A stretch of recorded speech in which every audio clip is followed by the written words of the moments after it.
ဒီထဲမှာမြင်တွေ့နေရတဲ့ဆက်ကတော့အာဖရိကရေအိတ်တွေကိုရေဖြည့်ပေးတဲ့ဆက်ပဲဖြစ်ပါတယ်။အာဖရိကမှာရေဘူးဝယ်မတောက်ကြပါဘူး။ရေအိတ်ပဲဝယ်တောက်ပါတယ်။ရေဘူးထဲမှာပါတဲ့ရေတက်လေနေပါတယ်။ဒီတော့ရေဘူးလိုခဲထားလို့လည်းမရပါဘူး။ရေကိုအိတ်လေးတွေနဲ့ရောင်းတာကအာဖရိကရဲ့ထူးခြားချက်ပါ။ရေအိတ်တွေကထုတ်လုပ်မှုလုပ်ရတာလွယ်တယ်လို့ပြန်သိမ်းစီးရတာလည်းလွယ်ပါတယ်။တယူပိုးဆောင်ရတာလည်းလွယ်ပါတယ်။ဈေးကလည်းတဲ့အိတ်ကို15ပြားလောက်ပဲပေးရပါတယ်။ဒီဗီဒီယိုတွေကဆက်ကနေကြားလာတဲ့ရေတွေကိုအိတ်ဒီထဲမှာဖြည့်ထည့်ပြီးသက်ဆိုင်ရာဆိုင်တွေစီမှာတင်ရောင်းပါတယ်။တောင်မဲဆိုရင်လည်းအိတ်ထောင်လေးကိုကိုက်ပေါက်ပြီးတောက်ရောင်းပါပဲ။ဒါပေမဲ့ရေဘူးလိုမျိုးတောက်ပြီးပြန်ပိတ်ထားလို့တော့မရတဲ့အတွက်တခါရေးအကုန်တောက်ရင်တောက်မဟုတ်ရင်တသားခွက်တည်းပြောင်းထည့်ထားရမှာပါ။ရေကိုအိတ်နဲ့တောက်ကြတဲ့အာဖရိကတွေဟာရေဘူးနဲ့တောက်ရတာတဲ့အိတ်နဲ့တောက်ကြရတာကိုပဲပို့သဘောတွေ့ကြပါတယ်။ရေတောက်ဖို့အတွက်ဘူးတွေအလေးခံနေစရာမလိုတော့ဘူးပေါ့ပ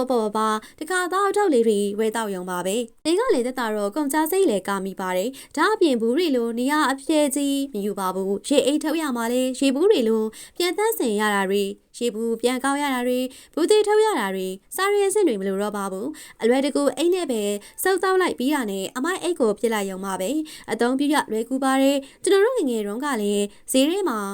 ရေလေးတောင်းချင်ရင်ရေခဲရေကိုအိတ်နဲ့ရောင်းကြဝယ်ကြတာရှိခဲ့ပူပါတယ်။မြန်မာနိုင်ငံမှာပျောက်သွားခဲ့ပေမဲ့အာဖရိကမှာတော့ရေလေးတွေနဲ့ရေတောက်နေကြသေးပါပဲ။